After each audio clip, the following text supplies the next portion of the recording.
मेरा नाम प्रेम प्रताप है और मैं रक्षा हॉस्पिटल के संबंध में घटना घटी है उसके संबंध में प्रेस वार्ता कर रहा हूँ। और मेरे पत्नी का 8 महीने से रक्षा हॉस्पिटल में इलाज चल रहा था। किरण पांडे ने किया था। किरण पांडे की पत्नी का सीजर किया। सीजर से बेटा हुआ। 12 बजे वहाँ ओटी में मौजूद डॉक्टर SK मिश्रा जी, जो एक सरकारी डॉक्टर हैं, CSC पतारा बैठते हैं, उन्होंने मुझे बताया कि तुम्हारे बच्चा बिल्कुल ठीक हुआ, हल्की सी गले में घरघराहट है, आप चाहो बच्चे भाप दे रहे हैं, मेरे हिसाब से चाहो बच्चों 24 घंटे आप यहाँ रखो, बच्चे को ठीक करके देंगे। उन्होंने इतनी लापरवाही बरती, गलत ट्रीटमेंट दिया, जिससे बच्चे के चेस्ट में पानी भर गया। और उन्होंने फिर जब बच्चे की तबीयत बिगड़ी, नेक्स्ट डे मैंने उनसे बोला कि बच्चे की तबीयत ख़राब हो रही है, तो उन्होंने मुझे धमकाते हुए फ़ोन पे बोला कि डॉक्टर मैं हूँ, मैं एक सरकारी डॉक्टर हूँ, CSC पतारा बैठता हूँ, तुम क्या जानते हो बीमारी के बारे में, बच्चे के बारे में, डॉक्टर मैं हूँ, तुम हो। तब ये बात मैं डॉक्टर किरण पांडे बताई। किरण पांडे मेरे बच्चे का एक्सरे करवाया। एक्सरे में उसका यहाँ बहुत ज़्यादा पानी आया। डॉक्टर SK मिश्रा बोले इसको कार्डियोमेगैली हो गई है, इसके दिल का ऑपरेशन होगा और इसे आप क्लोर9 हॉस्पिटल ले जाओ। तो मैंने क्लोर9 हॉस्पिटल की तैयारी की कानपुर के लिए। तो वहाँ के मौजूद स्टाफ ने मुझे बताया कि आप वहाँ मत जाना, और ऑपरेशन से बड़े लोग नहीं बचते हैं, बच्चा कहाँ से बच जाएगा। और जब मैंने पता किया, पीडियाट्रिक सर्जन पूरे उत्तर प्रदेश में कहीं नहीं है, दिल्ली एम्स में पाए जाते हैं या उत्तराखंड में 2 ही डॉक्टर खाली इसके हैं कार्डियो सर्जन। तो फिर मेरी ये बात लखनऊ में हुई, स्वामी विवेकानंद हॉस्पिटल में। जब मैं वहाँ पहुँचा रात के 12 बजे, डॉक्टर सचिन वर्मा जी ने मेरे बच्चे का हार्ट का ईको किया, बोला इसका दिल बिल्कुल ठीक है, इसको गलत ट्रीटमेंट, गलत इंजेक्शन दिए गए, फर्टिलाइजेशन के नींद के इंजेक्शन दिए गए हैं, जिसकी इसके ब्रेन में सूजन आई है, चेस्ट में इसके पानी भर गया है। इस बच्चे को कम से कम 15 दिन भर्ती रखना पड़ेगा, उसके बाद इसकी MRI होगा, उसके बाद मालूम पड़ेगा कि इस बच्चे को कितना दिमाग इसका काम करेगा, क्या है इसकी स्थिति। तो आज मेरी पत्नी की हथबार में ले आते हैं लखनऊ, तो कहीं 7,000 रुपये का इंजेक्शन लग रहा है हफ्ते में एक बार। तो ऐसे ही मामला अभी एक लखनऊ मेदांता हॉस्पिटल में आया है, जहाँ एक हार्ट की प्रॉब्लम लेके पेशेंट पहुंचा। तो डॉक्टर ने बोला इसके हार्ट में चलना पड़ेगा, इसका हार्ट खराब है। बगल में भाई मरीज दूसरे डॉक्टर को दिखाने गया, तो डॉक्टर ने 125 रुपये में मरीज ठीक कर दिया।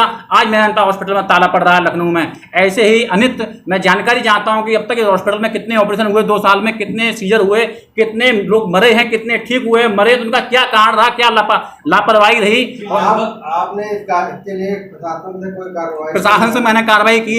इसका शिकायत मैंने लगातार, मैं 3 महीने से CO साहब चक्कर काट रहा हूँ, और CO साहब लगातार मुझे आश्वासन दे रहे हैं कि ये कर रहे हैं, वो कर रहे हैं, जांच चल रही है, जांच चल रही है। और परसों ही मैं CO साहब से मिला हूँ, जाके उन्हें 2 दिन का वक्त मांगा, 2 दिन में पूरी जांच कंप्लीट करके देंगे। मैं चाहता हूँ ऐसे निष्कर्ष अनेक डॉक्टरों को लाइसेंस कैंसिल किया जाए। मेरा खर्चा करीबन 5 लाख रुपये खर्च हुआ है यहाँ से लेकर लखनऊ तक, और लगातार मुझे गुमराह किया गया, मेरे साथ फुल काम हुआ है।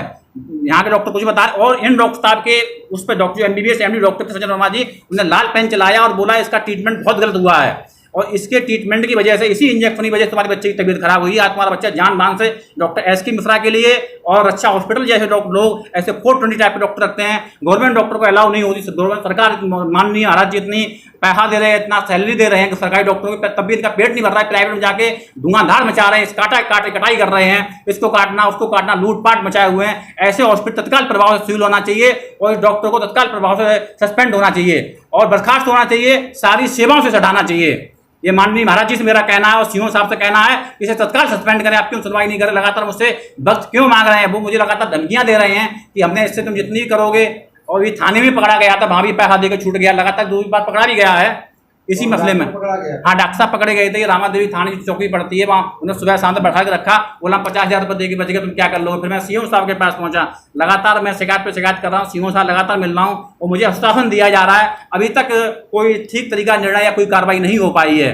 इन डॉक्टर साहब की डिग्री जो है रद्द हो, लाइसेंस इनका कैंसिल हो, और इनको जेल भेजा जाए, और अच्छा हॉस्पिटल में ताला पड़े, और वहाँ की जानकारी हो, वहाँ का चेक हो कि कितने ऑपरेशन हुए हैं, कितने लोग मरे हैं, कितनी लापरवाही रही है। और पता नहीं, मैं तो इतना जानकार था कि अपने बच्चों को लेकर लखनऊ भाग गया। बाई चांस कोई और होता, वो अपने बच्चे को लेके क्लोर9 जाता, दुनिया का पैसा बर्बाद होता, बच्चा ही मर जाता। क्योंकि पूरे यूपी में कार्डियोमेगैली का डॉक्टर नहीं है। वो कहता है इस बच्चे को तुम सीधे वेंटिलेटर रखो ले जाके, और यहाँ तो वेंटिलेटर बच्चों की व्यवस्था ही नहीं है।